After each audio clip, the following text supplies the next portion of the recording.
मन की बात में आज प्रधानमंत्री नरेंद्र मोदी ने कृषि बिल को लेकर दिया किसानों को भरोसा, कीमत को लेकर मिली आजादी। हमारे किसान, हमारे गांव आत्मनिर्भर भारत का आधार है। ये मजबूत होंगे तो आत्मनिर्भर भारत की नींव मजबूत होगी। प्रधानमंत्री मोदी ने कहा, देश का कृषि क्षेत्र, हमारे किसान, हमारे गांव आत्मनिर्भर भारत का आधार है।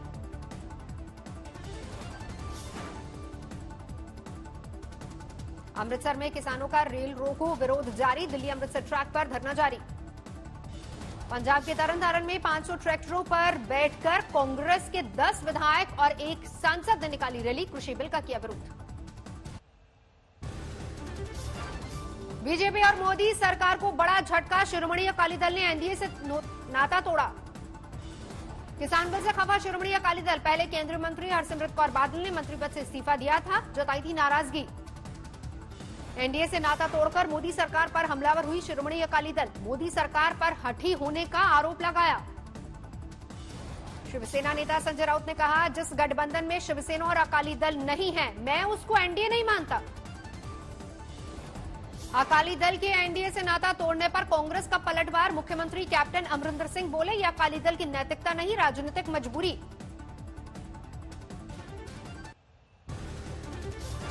उदयपुर के डूंगरपुर जिले में शुरू हुई आदिवासी आंदोलन को लेकर तनाव बरकरार, पहाड़ियों पर डटे छात्र। राजस्थान सरकार ने 3 वरिष्ठ आईपीएस अधिकारियों को मौके पर भेजा, झड़प में 50 से ज्यादा पुलिस वाले हो चुके हैं घायल। पुलिस के मुताबिक आंदोलनकारी 50 से ज्यादा गाड़ियों में लगा चुके हैं आग, 4 दिन से जारी है प्रदर्शन। राजस्थान के डूंगरपुर में शिक्षक भर्ती में आरक्षण की मांग को लेकर जमकर बरपा है हंगामा, आदिवासी कर रहे हैं प्रदर्शन। राजस्थान में शिक्षक भर्ती में आरक्षण पर सुलगी सियासत करनी, सेना ने सरकार को दी धमकी, सामान्य वर्ग के कोटे में न करे छेड़छाड़। नहीं रहे बीजेपी के पुराने नेता जसवंत सिंह, काफी वक्त से कोमा में थे, अटल सरकार में अहम पदों पर थे जसवंत सिंह। राष्ट्रपति रामनाथ कोविंद ने जसवंत सिंह के निधन पर शोक जताया, परिवार के लिए जताई संवेदना। जसवंत सिंह को प्रधानमंत्री नरेंद्र मोदी की श्रद्धांजलि, कहा उन्होंने पहले सैनिक के रूप में फिर राजनेता के रूप में देश की सेवा की। गृह मंत्री अमित शाह ने कहा, जसवंत सिंह जी का निधन दुखद है और देश के लिए एक अपूर्णीय क्षति। रक्षा मंत्री राजनाथ सिंह ने भी जसवंत सिंह को किया याद, कहा उन्होंने कभी भूमिकाओं में की थी देश की सेवा। ड्रग्स मामले में घिरे क्षितिज प्रसाद की एनसीबी आज कोर्ट में पेशी, लंबी पूछताछ के बाद क्षितिज को किया गया था गिरफ्तार। वीडियो कॉन्फ्रेंसिंग के जरिए कोर्ट में पेशी, एनसीबी ने मांगी 9 दिन की रिमांड। एनसीबी का दावा, तलाशी के दौरान क्षितिज प्रसाद के घर से मिला था गांजा। एनसीबी सूत्रों के मुताबिक क्षितिज ने पूछताछ में ज्यादातर सवालों का गोलमोल जवाब दिया। गिरफ्तार किए गए अंकुश से क्षितिज के संबंधों पर भी किया गया सवाल। सूत्रों के मुताबिक क्षितिज प्रसाद ने कहा, उनके घर में कुछ नहीं मिला, उन्हें जबरन फंसाया जा रहा है। बॉलीवुड ड्रग केस में एनसीबी की 3 दिनों से मैराथन जांच पूरी, कल दीपिका, श्रद्धा और सारा अली खान से हुई थी पूछताछ। एनसीबी की पूछताछ में रियल लाइफ की मस्तानी यानी दीपिका पादुकोण रो पड़ी, 3 बार ब्रेकडाउन का हुई शिकार। दीपिका के रोने पर पूछताछ कर रहे एनसीबी ऑफिसर ने जोड़े हाथ, कहा मत खेलिए इमोशनल कार्ड, जो सच है वही बताइए, इसी में आपकी भलाई। दीपिका ने एनसीबी की पूछताछ में ड्रग चैटिंग की बात कबूली, लेकिन खुद ड्रग्स लेने से इनकार किया। अभिनेत्री सारा अली खान ने एनसीबी की पूछताछ में किया कबूल, सुशांत सिंह राजपूत लेते थे ड्रग्स, लेकिन खुद ड्रग्स लेने से किया इनकार, कहा पीती थी सिर्फ सिगरेट।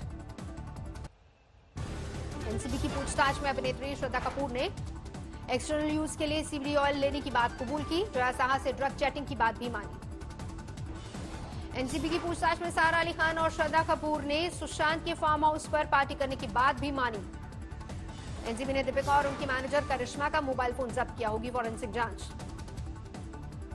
एनसीबी ने फॉरेंसिक जांच के लिए सारा अली खान, रकुल प्रीत, सिमोन खंबाटा और जया साहा का भी मोबाइल जब्त किया। एनसीबी ने सारा का 2019 से इस्तेमाल किया जा रहा फोन जब्त किया। एनसीबी ने सारा से 2017-18 में इस्तेमाल किया जाने वाला मोबाइल फोन मांगा। सारा ने कहा, मुझे नहीं पता अभी वो फोन कहां है। सूत्रों के मुताबिक बॉलीवुड सितारों की पूछताछ में से संतुष्ट नहीं एनसीबी, पूछताछ के बाद किसी को भी नहीं मिली क्लीन चिट। एनसीबी ने तीनों अभिनेत्रियों में से किसी को दोबारा तलब नहीं किया, किसी को नहीं जारी किया कोई समन।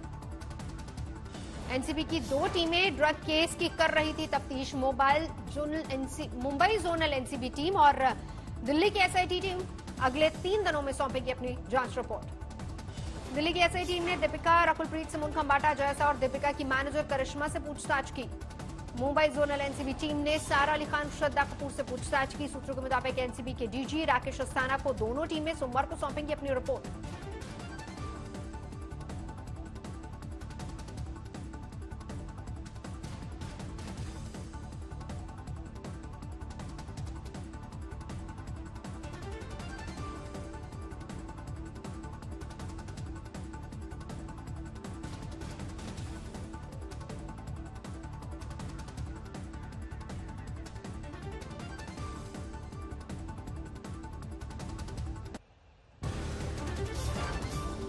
भारत में कोरोना मामलों की तादाद 59 लाख के पार पहुंची। एक दिन में करीब 1100 नई मौतें। 24 घंटे में सामने 88,000 से ज्यादा नए कोरोना केस। अब तक कोरोना से 94,000 लोगों की जा चुकी है जान। महाराष्ट्र में एक दिन में 20,000 से ज्यादा नए मामले। अब तक 10 लाख से ज्यादा मरीज हुए ठीक। दिल्ली में कोरोना का बड़ा वार, एक दिन में 46 की मौत। बीते 71 दिनों का सबसे बड़ा आंकड़ा। दिल्ली में 24 घंटे में 3300 से ज्यादा नए कोरोना केस। एक्टिव मामलों की संख्या 30,000 से नीचे।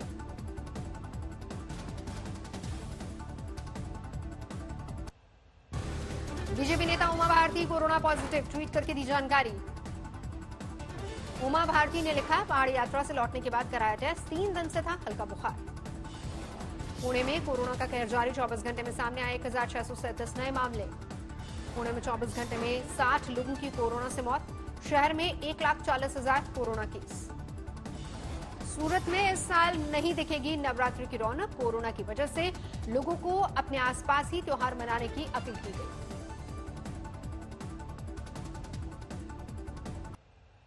संयुक्त राष्ट्र महासभा की 75वीं बैठक में प्रधानमंत्री मोदी का बेबाक भाषण। संयुक्त राष्ट्र सुरक्षा परिषद में भारत की स्थायी सदस्यता का उठाया मुद्दा। आखिर कब तक भारत को संयुक्त राष्ट्र के डिसीजन मेकिंग स्ट्रक्चर से अलग रखा जाएगा? प्रधानमंत्री मोदी ने संयुक्त राष्ट्र महासभा के अपने भाषण में वैश्विक कोरोना संकट का किया जिक्र। यूएन की भूमिका पर उठाया सवाल। पीएम मोदी ने कोरोना संकट में दुनिया की मदद का दिया भरोसा। भारत की वैक्सीन पूरी दुनिया के लिए होगी। वैक्सीन परीक्षण के 3rd स्टेज का किया दावा।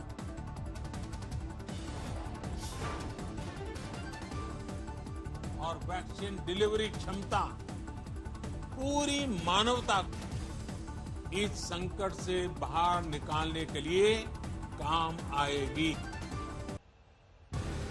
बिहार विधानसभा चुनाव की तैयारियां तेज। इसी को लेकर जिला निर्वाचन पदाधिकारी के साथ संबंधित अधिकारियों और पुलिस पदाधिकारियों की समीक्षा बैठक। किसान बिल के खिलाफ विरोध प्रदर्शन के दौरान गोरखपुर में बरपा हंगामा। कांग्रेसी प्रदर्शनकारियों से पुलिस की झड़प। रायसेन में कांग्रेसी कार्यकर्ताओं ने ज्योतिरादित्य सिंधिया को दिखाए काले झंडे। पुलिस ने किया बल प्रयोग। सागर में सीएम शिवराज सिंह चौहान और सिंधिया की सभा में उमड़ी भारी भीड़। पेड़ों पर चढ़े नजर आए लोग। मध्य प्रदेश के बुरहानपुर में कंप्यूटर बाबा ने शुरू की लोकतंत्र बचाओ देश बचाओ यात्रा। विधायकों की खरीद फरोख्त के खिलाफ जागरूकता। दिल्ली में ढाबे पर खाना देरी से देने को लेकर कहासुनी के बाद 2 गुटों में झड़प। युवक पर चाकू से हमला। गुजरात के कच्छ में बीच बाजार वकील और दलित नेता की चाकू मारकर हत्या। सीसीटीवी में कैद तस्वीरें। वकील देवजी भाई की हत्या के विरोध में राष्ट्रीय दलित अधिकार मंच का प्रदर्शन। मुख्यमंत्री से कार्रवाई की मांग की। बिहार में हाजीपुर में सेक्स रैकेट का भांडाफोड़। आरोपी की भीड़ ने की पिटाई। मौके से बरामद डायरी में ग्राहकों की लिस्ट से मचा हड़कंप। पुलिस, पत्रकार और शहर के नामचीन लोगों के जुड़े होने का खुलासा।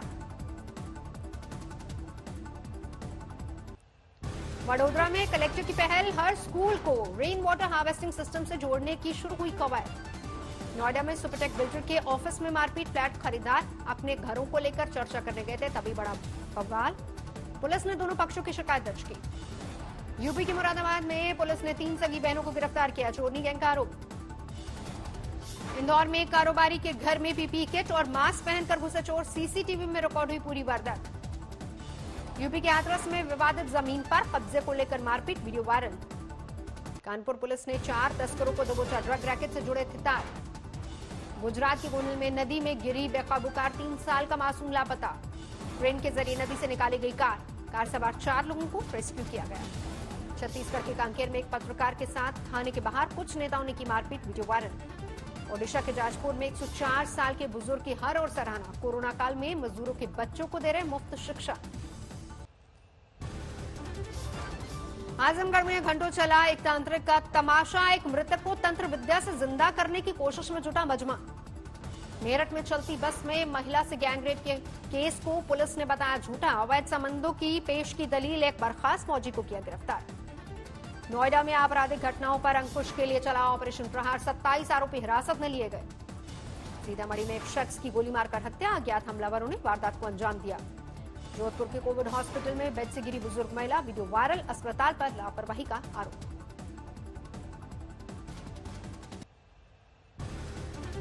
यूपी के मऊ पुलिस ने बाहुबली मुख्तार अंसारी और उनके परिवार पर कसा शिकंजा, अवैध कब्जे से जुड़े केस में पत्नी और साले के खिलाफ कोर्ट से जारी करा गया गैर जमानती वारंट। प्रयागराज में तोड़ा गया बाहुबली पूर्व सांसद अतीक अहमद का अवैध निर्माण, विकास प्राधिकरण अतीक से वसूल करेगा, अवैध निर्माण तोड़ने में आया खर्च। आगरा में अवैध हुक्का बार पर पुलिस का छापा, 8 लोग गिरफ्तार। यूपी के महोबा में गोली लगने से कारोबारी की मौत पर पुलिस का खुलासा, कारोबारी ने की थी खुदकुशी, नहीं हुई थी हत्या।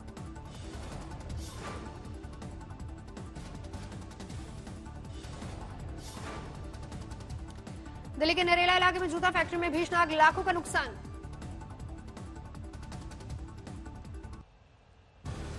आईपीएल के 8वें मैच में कोलकाता नाइट राइडर्स ने मारी बाजी, सनराइजर्स हैदराबाद को 7 विकेट से करारी शिकस्त दी। हैदराबाद ने कोलकाता को दिया था 20 ओवर में 143 रनों का लक्ष्य, कोलकाता ने इसे 18 ओवर में हासिल किया।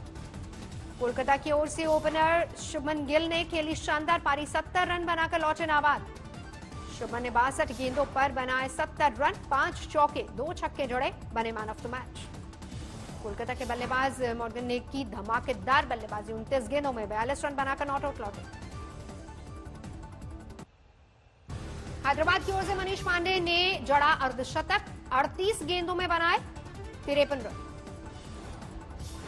वार्नर ने खेली 36 रनों की पारी, 2 चौके 1 छक्का जड़ा।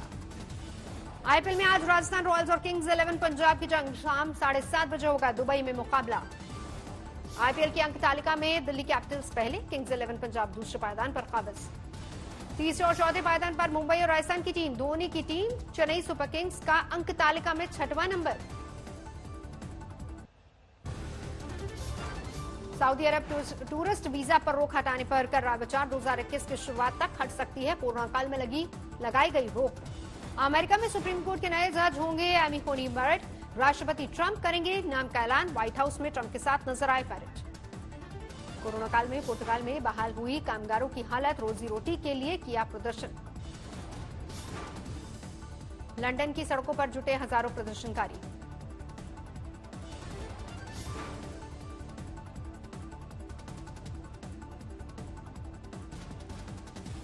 चीन से मतभेद के बीच ताइवान के राष्ट्रपति ने एयरबेस और नेवी बेस का किया निरीक्षण, सैनिकों का बढ़ाया उत्साह।